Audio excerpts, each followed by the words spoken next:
Hello everyone. Hope you all are doing well. So बच्चे I know late हो गया but it's okay है ना, देर आए दुरुस्त आए।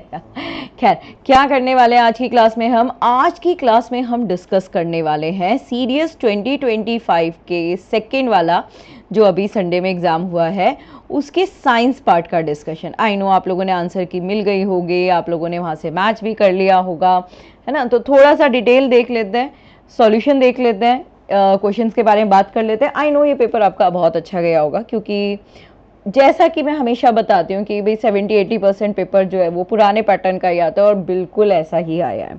मतलब ऐसा कुछ भी नहीं था जो आपको कंफ्यूज करेगा पेपर में। एक दो क्वेश्चन का लेवल तो थोड़ा सा मुझे लगा, वो भी मॉडरेट बोलूँगी मैं उसको, टफ या ट्रिकी वर्ड नहीं यूज़ करूँगी। एंड पढ़ाया हुआ काफ़ी आया है, ठीक है। तो चलिए let's start with the first question. और मेरे पास जो है वो ए सेट है, तो यहाँ पर देख लेते हैं फर्स्ट क्वेश्चन को। फर्स्ट क्वेश्चन कहता है the rule to determine the direction of a current induced in a coil due to its rotation in a magnetic field. देखिए, सबसे पहली बात, आप जब भी बात कर रहे हैं आप लोगों को बताया भी है कि मैग्नेटिज्म्स में लॉ पढ़ लेना, और लॉ के डायरेक्ट क्वेश्चन आते हैं, ठीक है। मतलब यहाँ पर वेरिएशन का स्कोप ही नहीं होता। तो देखिए, डायरेक्ट वापस से स्टेटमेंट आया है, और एनडीए का भी पेपर उसी दिन था, और एनडीए के पेपर में जो स्टेटमेंट आया था वो फ्लेमिंग राइट हैंड रूल का था, सॉरी लेफ्ट हैंड रूल का था, और आपके एग्जाम में जो है राइट हैंड रूल है।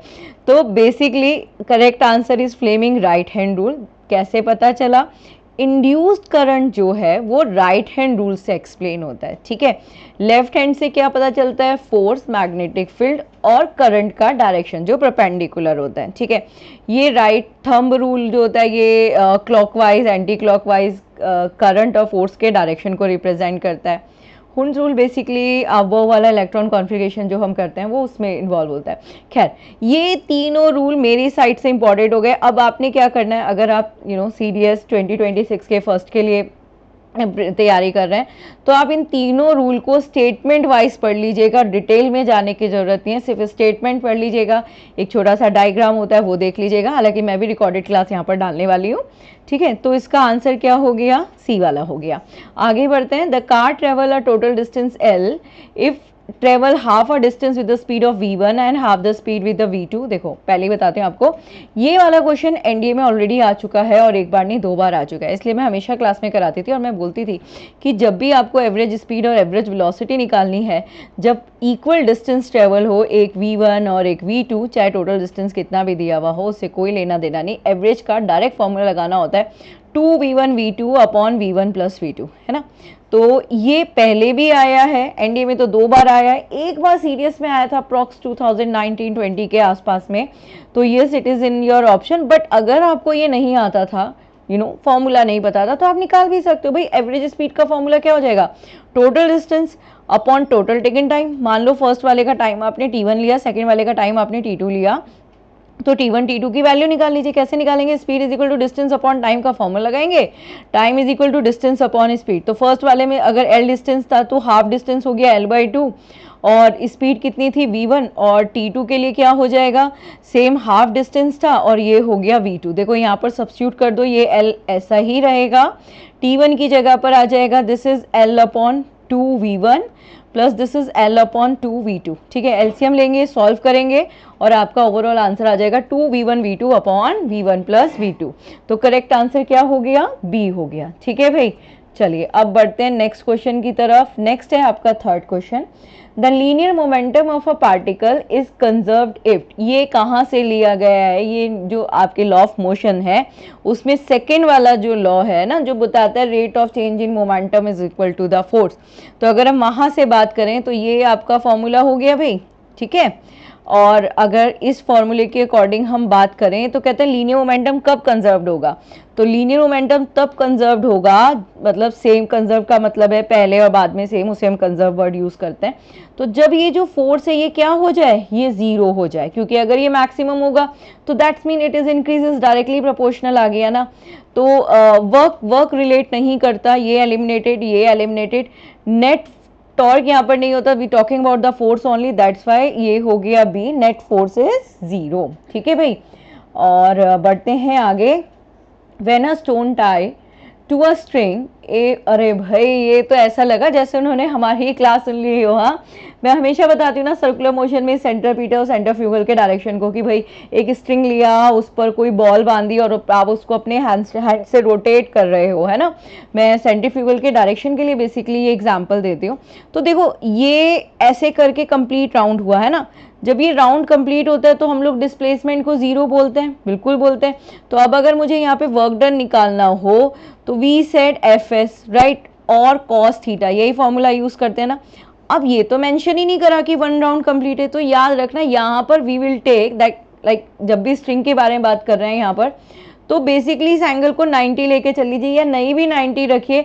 आपने जब भी सर्कुलर मोशन पढ़ा होगा तो उसके पॉइंट्स में देखा होगा कि जब भी ये सर्कुलर मोशन पर आप किसी स्ट्रिंग को घुमा रहे हैं तो वर्क डन को ऑलवेज जीरो कंसीडर किया जाता है। दैट्स मीन इसका आंसर क्या हो गया, जीरो। ठीक है, एक्सप्लेनेशन भी आपको बता दी है। Now come to the next, that is 25th question. अच्छा, अभी क्या हुआ है ना, लास्ट ईयर से नहीं, लास्ट पेपर से, मतलब 25 वाले पेपर से हुआ ये कि छोटे छोटे से ना फॉर्मूला बेस्ड क्वेश्चन सीरियस में इंट्रोड्यूस होने स्टार्ट हो गए। बच्चे डरने की बात नहीं होती क्योंकि ये न्यूमेरिकल नहीं होते। हाँ, कुछ बच्चे डरते हैं कि उन्हें फिजिक्स से मतलब एप्लीकेशंस को ही समझने में प्रॉब्लम होती है, तो उनके लिए थोड़ी सी प्रॉब्लम हो जाती है क्योंकि भाई 5 साल से नहीं पढ़ा हुआ। लेकिन ये जूनियर क्लास का, मतलब आपने 9th-10th में पढ़ा होगा ये क्वेश्चन, तो आई डोंट थिंक सो कि इसमें कोई बहुत ज़्यादा ये रॉकेट साइंस है। खैर देख लेते हैं इसमें क्या है। ये कहता है एज्यूम ए, मतलब एक बॉडी है ए और एक है बी, ठीक है, ऐसे करके लिख लीजिए। ए ने 500 जूल वर्क करा, यानी वर्क कितना करा, 500 जूल, और बी ने जो करा है वो करा है 1000 जूल। ठीक है भाई, ये करा x मिनट में, मतलब टाइम आपको दे दिया x मिनट और ये टाइम आपको दे दिया 20 मिनट्स। अब आपको क्या निकालना है, दोनों की पावर निकालनी है। सपोज इसकी पावर P1, इसकी पावर P2। अच्छा, formula rate of doing work is called power. मैं जब भी पावर आप लोग को बताती हूँ तो आपको बताया है कि तीन power, it is in your syllabus science में। हाँ, एक ऑप्टिकल पावर, एक मैकेनिकल पावर है, and one is your electrical power, right. और एक बात बताऊं आपको, ये जो डायरेक्ट पावर की ही डेफिनेशन आपकी आई थी आई थिंक 2018 या 2019 में, रेट ऑफ डूइंग वर्क को क्या कहते हैं। तो this is rate of doing work, मतलब W/T। तो मैंने फॉर्मूला लगाया, यहाँ पर आ गया 500/x और यहाँ पर आ गया दिस इज 1000/20। कटिंग कर लेते हैं और ये आ गया हमारा 500। ठीक है भाई, डन हो गई। 500 ही आया ना, 1000 तो नहीं आ रहा, नहीं 100 ही आया है, 500, राइट। अब ये क्या बोल रहा है, ये रिलेशन हमें दे दिया, क्या दिया कि P1 is equal to 2P2। P1 की जगह मैंने वैल्यू सब्स्टिट्यूट करी, this is 500/x, this is 2 into, और ये हमारा कितना आ गया, हमने कट करा था 550 आना चाहिए ना ये, हाँ तभी मैं कंफ्यूज। रुको उसको यहाँ पर साफ साफ सा कर लेते हैं। 1 2 3 0/20, 0 0 5 2 2 5 10 और 0, दिस इज 50। 1 0 से 1 0 कैंसिल हुआ, दिस 10, दिस 1, और मतलब ओवरऑल हमारा जो आंसर आ गया वो 5 मिनट्स आ गया। यहाँ चेंज करने की बिल्कुल ज़रूरत नहीं थी, मिनट को बेसिकली हम लोग सेकंड में ले लेते हैं, लेकिन यहाँ ऑलरेडी उसने बोला है कि मिनट में ये आंसर दो, इसलिए you don't need to be change. तो करेक्ट आंसर आपका क्या हो गया, बी। तो न्यूमेरिकल नहीं बोलेंगे इसको, क्या बोलेंगे, formula, simple formula based question. ठीक है भाई, चलो बढ़ लेते हैं आगे और नेक्स्ट क्वेश्चन पे आते हैं। ये क्वेश्चन में मैं वो सोच सकती हूँ कि हो सकता है बच्चों को कन्फ्यूजन आ जाए, क्योंकि यहाँ पर ये थोड़ा सा आपको कंफ्यूज कर रहा होगा, लेकिन वो बच्चे जिन्होंने डेफिनेशन पढ़ी हुई है उनको तो कंफ्यूजन होना ही नहीं चाहिए। देखिए बताती हूँ, साउंड जो है वो ट्रेवल कर रही है with the speed of 330 metre per second, मतलब स्पीड हो गई आपकी 330 मीटर पर सेकेंड। ओके भाई, डन। अब वो कहता है 20 क्रस्ट, ये ऐसे चलती है ना, 20 क्रस्ट और 20 ट्रफ। पता है इसमें रॉन्ग क्या है, मैं बताती हूँ। वो बच्चा जो ये सोच के चल रहा होगा यार साउंड वेव जो है वो तो ट्रांसवर्सल होती ही नहीं है, वो तो लॉन्गिट्यूडनल होती है, उसमें तो क्रस्ट और ट्रफ आती नहीं है। लेकिन मैंने हमेशा एक बात बोली है, क्वेश्चन पे डाउट नहीं करना, क्वेश्चन में जो बोले उसको चुपचाप से सुन लेना है, क्योंकि यहाँ पर वो कंडीशंस नहीं होती, वो अपनी सेल्फ क्रिएट कंडीशंस भी दे सकते हैं। यहाँ पर बिल्कुल ऐसा ही दिया, देखो 20 क्रस्ट है, this is called the crust, this is called the trough, 20 cross 20 turf क्या इंडिकेट कर रहे हैं? इंडिकेट ये कर रहे हैं कि भाई 20 राउंड्स हुए हैं, कितने टाइम पर? 0.1 सेकेंड पर। मतलब क्या निकालना है इससे आपको? इससे आपको निकालनी है फ्रीक्वेंसी। तो फ्रीक्वेंसी क्या हो गई? Number of rounds upon taken time, यही होता है ना फॉर्मूला। ये लगाया, ये आ गई 200 हर्ट्ज आपकी फ्रीक्वेंसी। अब आपका फॉर्मूला क्या था वेवलेंथ का? ये फॉर्मूला तो आप लोग के एग्जाम में पहले भी आया है, v is equal to n lambda, और लेमडा इज इक्वल टू हो गया v अपॉन एन। तो v हो गया 330 और n हो गया 200। 0 से 0 को कट करो और इसको डिवाइड करो, अप्रॉक्स आंसर आ गया 1.6, हाँ जी 1.65 मीटर हमारा आंसर हो गया। ठीक है भाई, okay. Now the next, x raise can be defected नहीं, डिफ्लेक्टेड। ओके, देखो मैंने आप लोग को इलेक्ट्रोमैग्नेटिक स्पेक्ट्रम की वो बताया हुआ ना, शॉर्टकट ट्रिक बताई हुई है, rich man in village using X rays goggle. और जब भी मैं इलेक्ट्रोमैग्नेटिक वेव्स बताती हूँ तो मैं उसकी ना पॉइंट्स या प्रॉपर्टीज आप लोगों को बताती हूँ। तो मैंने ये बताया हुआ है क्योंकि ये क्वेश्चन पहले सेम क्वेश्चन एनडीए में आया हुआ है, राइट। एक्सरेज इलेक्ट्रोमैग्नेटिक है। इलेक्ट्रोमैग्नेटिक वो होती है जिसकी इलेक्ट्रिक और magnetic field perpendicular to each other. इससे बेनिफिट ये होता है कि डाल दो यार इलेक्ट्रिक मैग्नेटिक फील्ड में, कोई रिफ्लेक्शन नहीं होगा। तो यहाँ पर neither by electric field nor bye a magnetic field. ठीक है, डायरेक्ट क्वेश्चन था ये। आगे आ जाते हैं नेक्स्ट पर। Okay, this is astronomical telescope. Telescope के बारे में बता दूं, आप लोगों के सिलेबस में रिफ्रैक्टिव टेलीस्कोप्स हैं और 3 तरह के होते हैं, एक एस्ट्रोनॉमिकल, एक terrestrial and the third one जो गैलीलियो जी ने अपने ही नाम पर रखा, गैलीलियन, क्योंकि सबसे पहला टेलीस्कोप गैलीलियो जी ने बनाया था। ओके, एस्ट्रोनॉमिकल टेलीस्कोप में क्या होता है, आपके 2 कॉन्वेक्स लेंस होते हैं, मतलब कन्वर्जेंट लेंस होते हैं ना। कॉन्वेक्स जो होते हैं वो आपके कन्वर्जेंट लेंस होते हैं। वैसे ये बताने की ज़रूरत तो नहीं है ना कि जो टेलीस्कोप होता है वो दूर की चीज़ों को देखने के काम में आता है ना। अच्छा, एक और बताऊं कि जो इस बार एनडीए का पेपर था ना, उसमें भी सेम क्वेश्चन आया था। वहाँ पर उन्होंने उसके स्ट्रक्चर के लिए मतलब यही पूछ लिया था कि लेंसेज में कौन सा बड़ा कौन सा छोटा, कुछ इस तरह का हो गया। खैर, हम लोग यहाँ पर बात कर लेते हैं। तो जो हमारा एस्ट्रोनॉमिकल टेलीस्कोप होता है उसके अंदर हमारे 2 लेंसेज होते हैं, ये ऑब्जेक्ट लेंस और ये वाला हमारा आई लेंस है ना। दोनों का नेचर, दोनों की शेप देखो। तो मैं जनरली बच्चों को बोलती हूँ कि आपको ना ज़रूरत ही नहीं है बहुत ज़्यादा डिटेल में जाने की। आपको सिंपल सी बात ये करनी है कि ये पता रखना है कि कौन से टाइप के लेंसेज लगे हुए होते हैं और एज वेल एज वो किस नेचर की इमेज बना रहे हैं, है ना। तो सिर्फ इतना ही ध्यान देना होता है। तो यहाँ पर ये मैंने ना उल्टा बना दिया यार, हाँ टेलीस्कोप है, ये वाला आपका ऑब्जेक्ट लेंस है, ये रहा आपका ऑब्जेक्ट लेंस, और ये वाला आपका हो गया दिस इज आई लेंस। ठीक है, तो बेसिकली क्या हुआ, इसमें 2 कॉन्वेक्स लेंस हुए, और कॉन्वेक्स बोले तो कन्वर्जेंट। अब देखो ये ऑप्शन में कन्वर्जेंट डाइवर्जेंट, कन्वर्जेंट और डाइवर्जेंट होते हैं आपके थर्ड वाला टेलीस्कोप जो गैलीलियो जी ने अपने नाम पे बनाया था। रॉन्ग करो, डाइवर्जिंग का होता ही नहीं है कोई, एक डाइवर्ज एक कन्वर्ज नहीं होता, दोनों ही कन्वर्ज हैं, ये रहे दोनों कन्वर्जेंट। ठीक है भाई, ये हो गया एस्ट्रोनॉमिकल टेलीस्कोप। बढ़ो आगे, नेक्स्ट पे आ जाइए, ट्विंकलिंग ऑफ स्टार। कितनी बार पूछेगा आएगा ये क्वेश्चन, इतनी बार पूछा हुआ है। मतलब एनसीईआरटी में भी जब आप 9th क्लास में ऑप्टिक्स या लाइट टॉपिक पढ़ते हैं तो स्टार्ट ही इसी से होता है। तो ट्विंकलिंग ऑफ स्टार जो है it is an example of refraction of light, है ना। बहुत ईजी का ये फ्री वाला क्वेश्चन हो गया आप लोगों के लिए।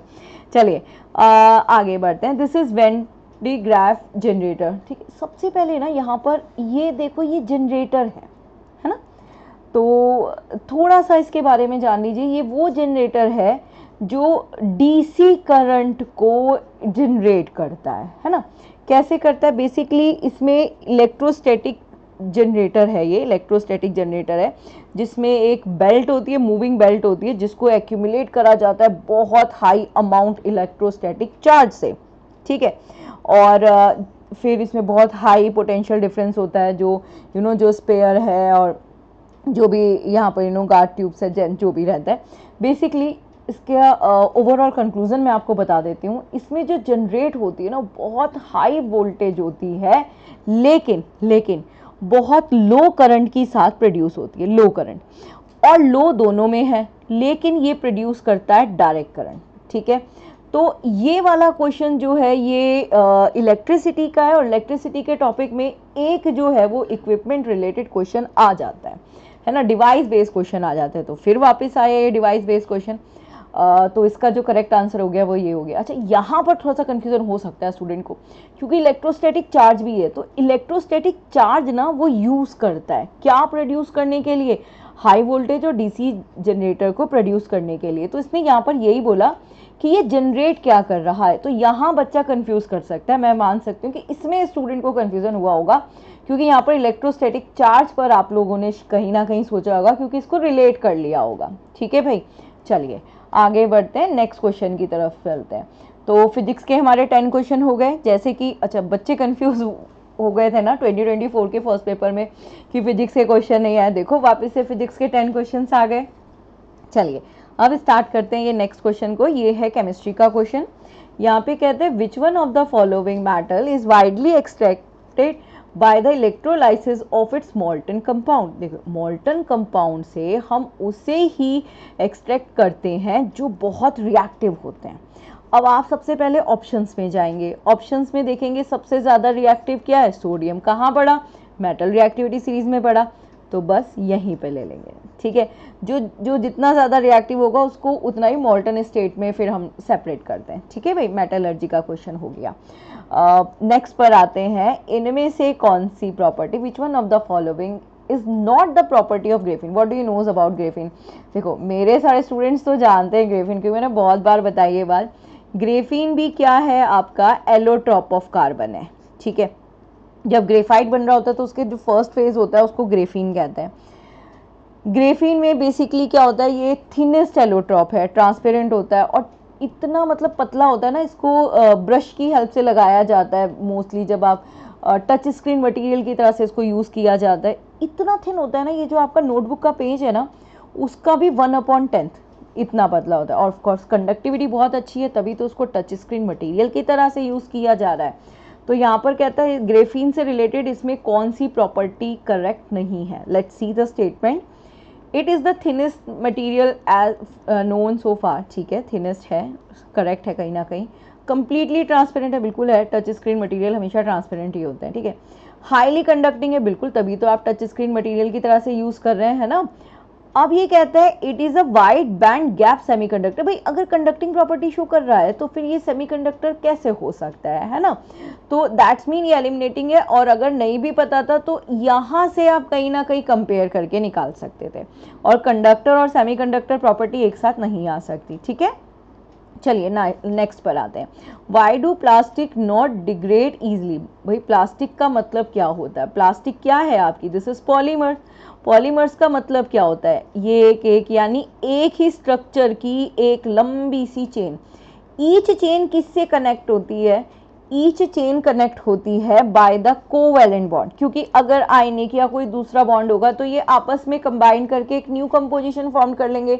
पॉलीमर्स में ये जो चेन है ये एक सेम रहती है, तो सेम तभी रहेगी जब शेयरिंग होगी और न्यू कंपोजिशन फॉर्म नहीं होगी, that is only in a covalent bond. ठीक है, तो ये having a strong property that is only because of the covalent bond. ठीक है भाई, चलें नेक्स्ट पर आते हैं, नेक्स्ट पर आते हैं। ओके, अरे वाह, एसिड बेसिस सॉल्ट का क्वेश्चन है। विच one of the following is correct chemical formula of carboxylic acid.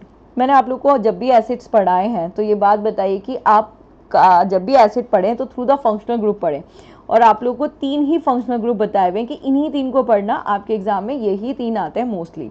The first is alcohol group जिसका फॉर्मूले में OH आता है, फिर है CHO that is aldehydes group, है ना, और फिर आपका होता है कार्बोक्सिलिक जिसको मैं फ्रेंडली ग्रुप भी बोलती हूँ। बहुत सारे हमारे बेसिक एग्जाम्पल्स हमारी सराउंडिंग में बहुत सारी चीज़ें हैं जो कार्बोक्सिलिक फैमिली से ही बिलोंग करती हैं, है ना।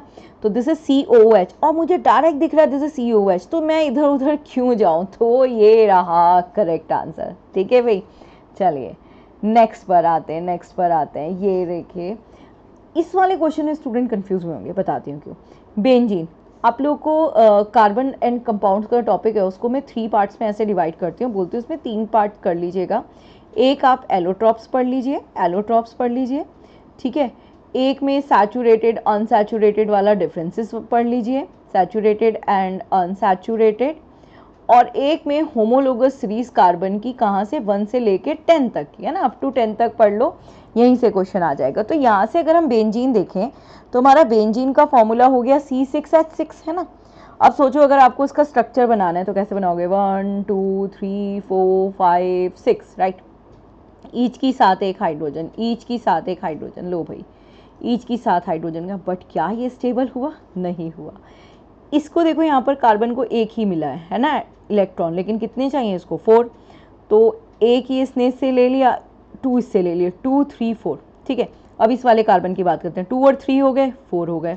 इस वाले कार्बन की बात करते हैं 1 2 3 4, इस वाले कार्बन की बात करते हैं 2 3 और 1 4, 1 2 3 4, देखिए ईच कार्बन स्टेबल हो गया, बिल्कुल यही इसका बन सकता है स्ट्रक्चर राइट।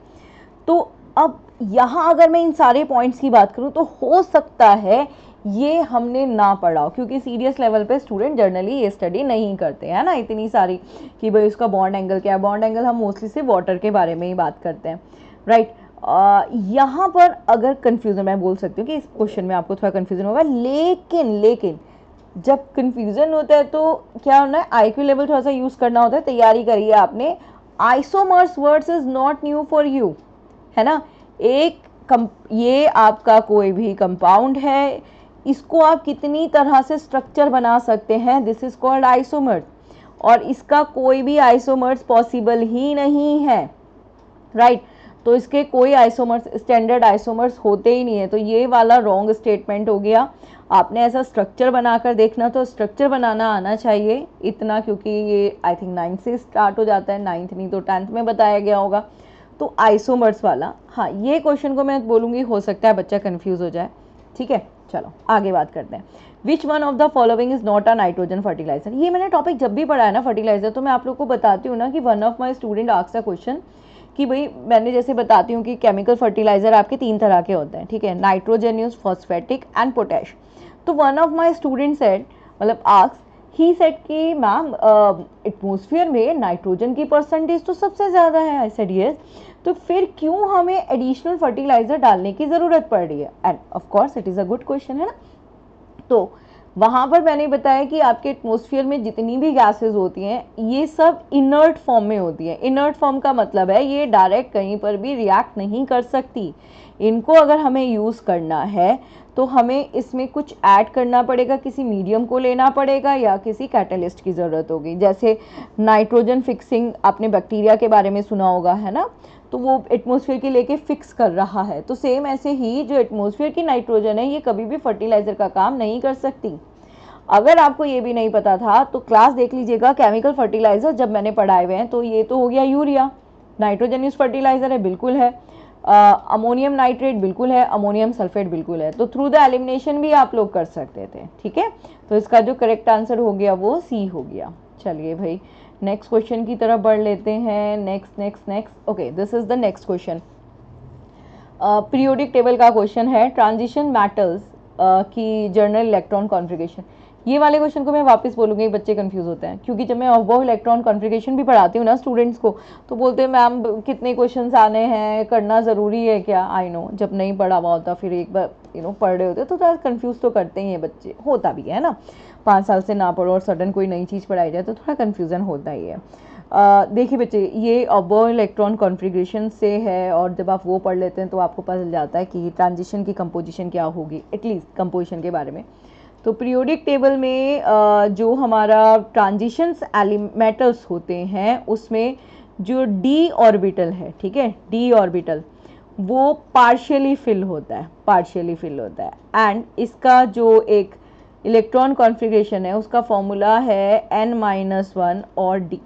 अब आप देख लो इससे सिमिलर। अच्छा, एक्सेप्शन केस हमेशा रहेगा, केमिस्ट्री है तो एक्सेप्शन तो होना ही होना है। क्रोमियम एंड कॉपर, अब वो में मैंने बताया हुआ अभी ये दोनों कभी भी इस रूल को फॉलो नहीं करते। खैर, अब n-1 और d वाला हमें कौन सा दिख रहा है, हमें n-1 दो में दिख रहे हैं, लेकिन इसके साथ में n-2 है, इसलिए इसको भी एलिमिनेट किया and we will go with d। ठीक है भाई, चलिए नेक्स्ट पर आते हैं। Variable oxidation number are possible.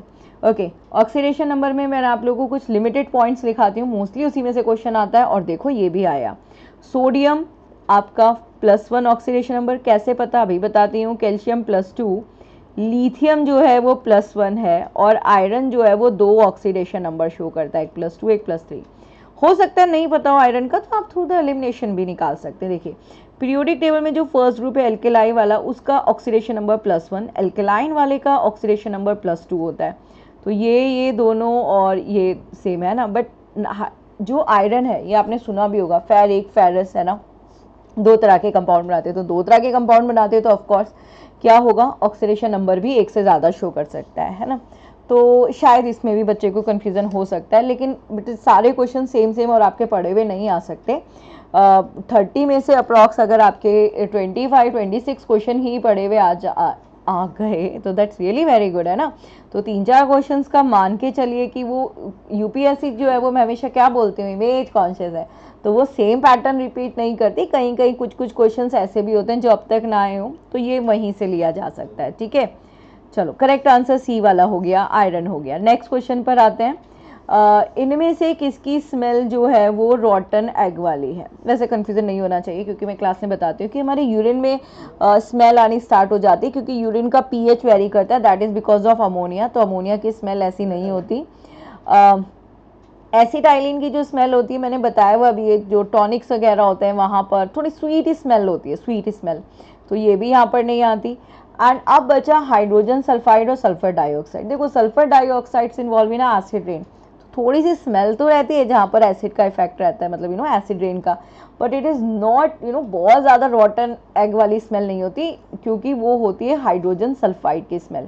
तो थोड़ा सा अगर पढ़ा हुआ है चीज़ें, थोड़ा सा कनेक्ट करने की कोशिश करें तो डेफिनेटली आपको आंसर मिल जाता।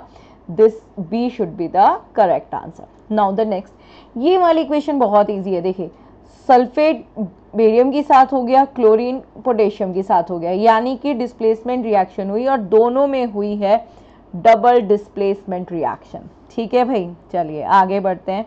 केमिस्ट्री के क्वेश्चंस डन हो गए। Now come to the bio. और केमिस्ट्री के भी 10 क्वेश्चंस आए, यही पैटर्न चलता चला आ रहा है, 10-10-10 है ना, चलता चला आ रहा है। मतलब बीच बीच में कभी कभी यूपीएससी थोड़ा सा घुमा देते हैं, जैसे 2024 के फर्स्ट में कर दिया था।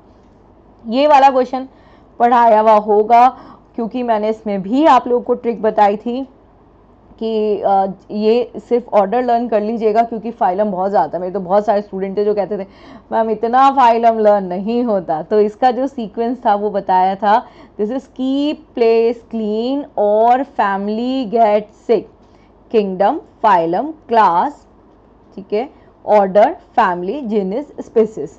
अब आप देख लो इस स्पेक्ट्रम में यहाँ पर कौन सा वाला करेक्ट जा रहा है। फाइलम, किंगडम तो है ही नहीं, फाइलम, फाइलम 2 में हो गया। ठीक है, उसके बाद क्लास, क्लास दोनों में हो गई। क्लास के बाद आता है ऑर्डर, ऑर्डर ये रहा, फिर family genus species, that means it should be the correct answer. जब भी इस तरह के सीक्वेंस की बात करें, 2-3 ही सीक्वेंस हैं, ये 2-3 सीक्वेंस ही हमें देखने होते हैं। ठीक है, और उन्हीं 2-3 सीक्वेंस से आपका ये क्वेश्चन सॉल्व हो जाएगा। नेक्स्ट पर आते हैं, एयरबोर्न डिसीज कौन सा है। डायरेक्ट जब भी एयरबोर्न डिसीज का एग्जाम्पल की बात होती है तो सबसे पहले ट्यूबरक्लोसिस आता है। और भाई सारे डिसीज देख लीजिए, कोई भी न्यू डिसीज नहीं आया। क्या बताया मैंने आपको कि जितने भी PYQs में डिसीज आए हुए उनकी एक लिस्ट बना लो, और लिस्ट बना के नीचे टाइप्स लिख लो कौन से टाइप का। देखो कोई भी न्यू डिसीज नहीं है, मतलब अगर आपने ऐसा किया था तो आपका ये क्वेश्चन भी डन हो गया। ठीक है भाई, चलो नेक्स्ट क्वेश्चन की तरफ बढ़ते हैं। नेक्स्ट क्वेश्चन की तरफ, ये next next next next next ये रहा नेक्स्ट क्वेश्चन। देखो ABO ब्लड ग्रुप में what are the 4 human blood group types in ABO blood group.